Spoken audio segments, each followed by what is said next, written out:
Like I did it step by step, the percent difference of her.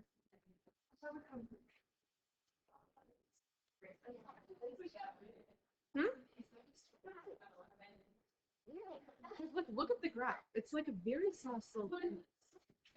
What is your slope? So.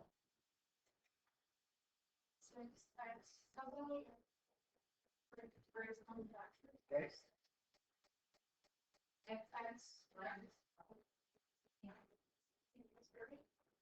Right. Yeah, it's all good. It's factor. Yeah, like this doesn't have a variable, right? So we just ignore it. So there's only one answer. And that kind of makes sense too. Like notice this was just a regular equation. Yeah. You can actually solve regular equations by factor. But what if I said this?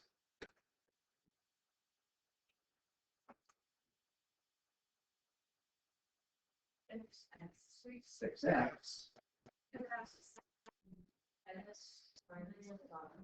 minus 5. And so what are our two solutions? Well, what value of x makes this 0? 0. This one? Yeah, those ones we can do in our head. Okay?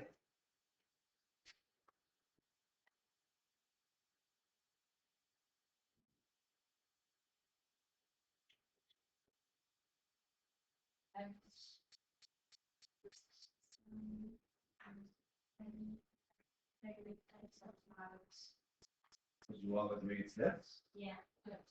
Yes. And if it's x and x? Yeah. Negative plus. Oh, positive 10 minus 5. Positive 10 minus 5. So we're looking for two numbers that multiply to get negative 50. I have to get 5. So my two solutions are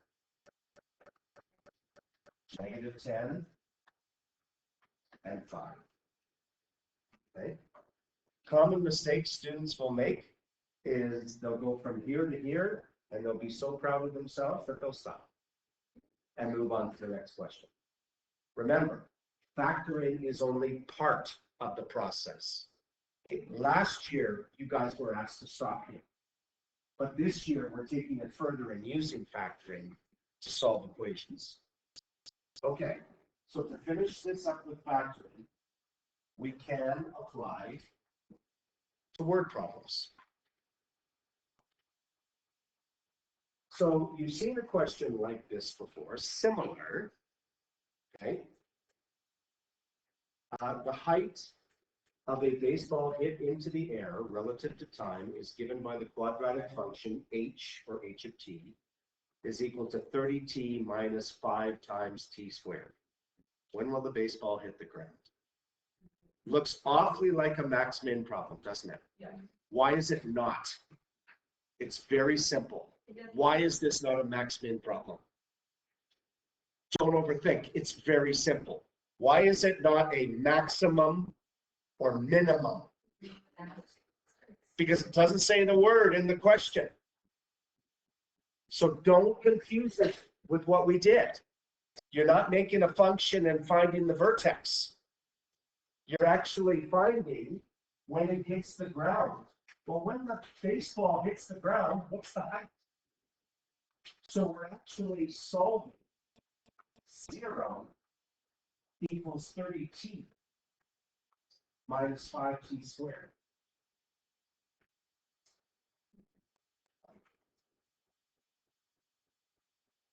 And it's factored. 5t.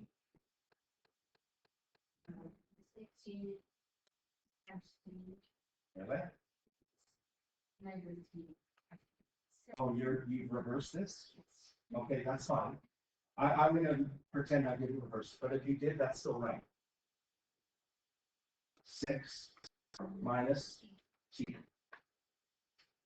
Yes, you could have done it like this too. This is fine too. If you just went like this, it becomes negative 5t squared plus 30t which means you can take out negative 5t and be left with t minus 6. Still going to give you the same answer. Has to. So, two answers. T could be, what value of t makes this 0? 0. Or t could be, but which one makes sense and which one doesn't? T equals 0, does that make sense? No, because isn't that kind of what happens at the beginning? We want to find out after how long. So this doesn't make sense. So we would reject it. So it hits the ground after 6 seconds.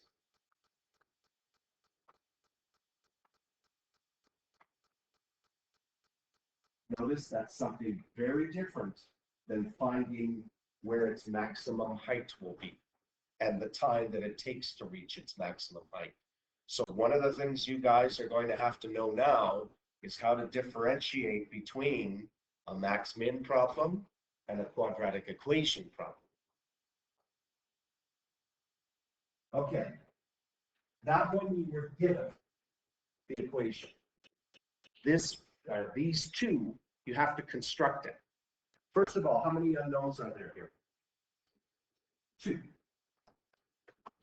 So we'll go first one number 1, and the second one number 2. One of them is always called x. What would be an expression for the next number if they're consecutive and odd? Could be x minus 2, could be x plus 2.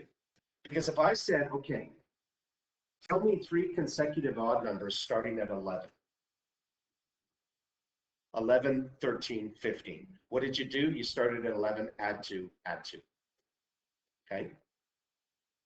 So, I know this, and this would be the same thing if it was consecutive even. Because how do you get from one number to the next even one? Add 2. So regardless of whether it's odd or even, you're going to add 2. When I multiply these two, the product of these two,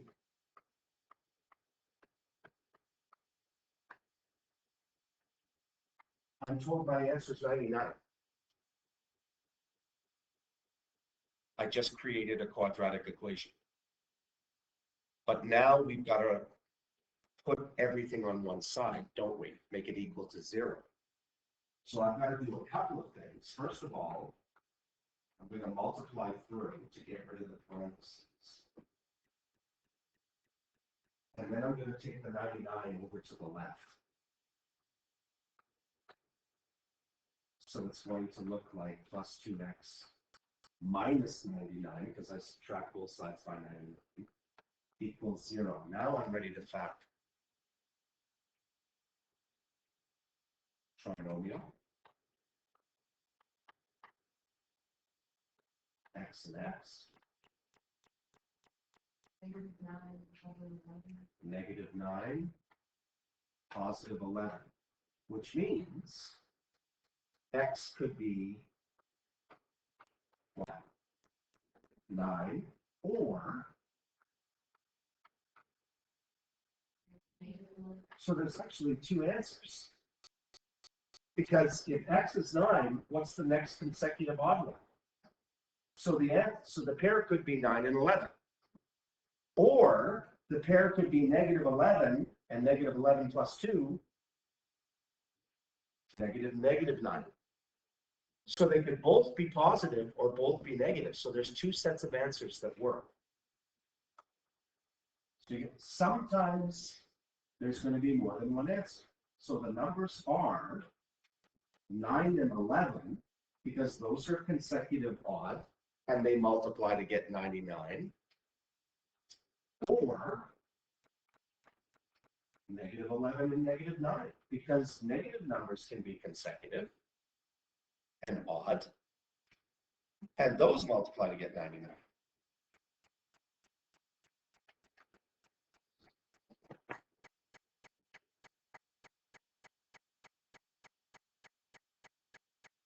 Okay, the last problem. And you don't have to come up with the expressions, you're told. You are told, and it doesn't matter which one is which. So let's call the length 2w minus 5 and the width w minus 3.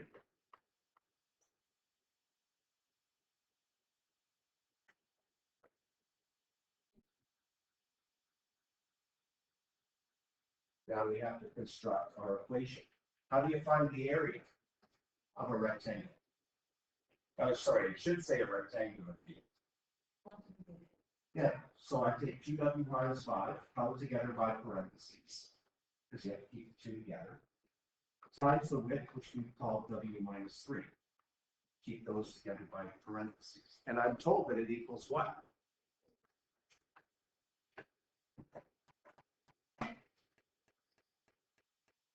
So I've got some work to do. I've got to multiply these through together. I've got to pull this over to the other side. And then I've got to simplify it so I can get rid of the factor. 2w squared So 2w squared minus 3, 6.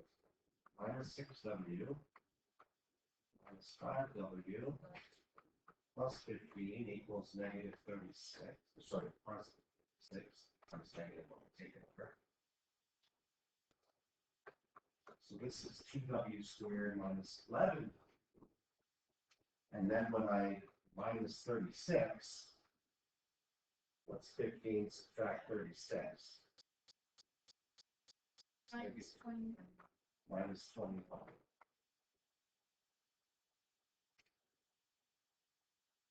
I'm factor that one. And it's one of the ax squared trinomials. So still two binomials. But we got to do a bit more of a guess and check. Well, what are the first two going to be? 2w and w after them.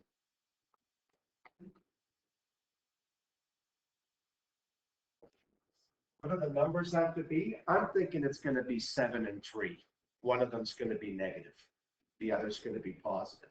The question is, how do I fit the plus minus in and 7, 3 or 3, 7 in so that when I rainbow it, I get this in the thing. So I'm just going to try negative 7, positive 3.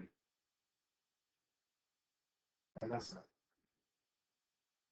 Because I can tell right away that negative 7w inside, 6w outside. No, that's not giving me 11. Okay, so I'm going to switch these to 3 and 7. Close. 14w minus 3w is 11w. But I need negative 11. So just switch the signs. Plus and minus, and that's going to work.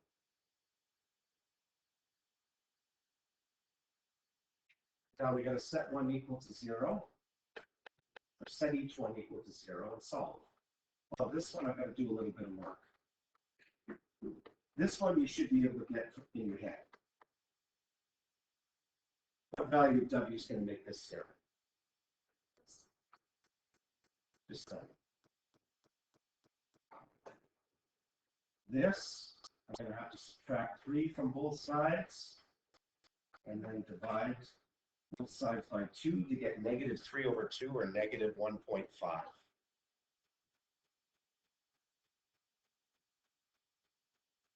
So what's the value of w?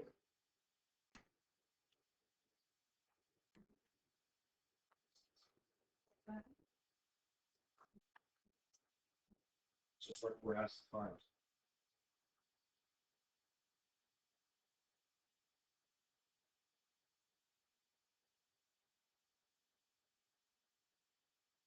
Not asked to find the length and the width. He just asked to find the value of w. So what is it? Negative 3 over 2 or 7. Okay. Does anybody have an issue with one of them? Remember, we're talking about length and width. So it's okay to have negative length or negative width. No, it's not okay. You can't have a negative length or width. That's going to give you negative answers. Can't do that. The only value that makes sense is 7. Because if we plug 7 in, we would get 9 and 4. If we plug negative 1.5 in, we'd get a negative number and a negative number, which makes no sense. Because it's a field. And fields can't have negative dimensions, because that's just crazy.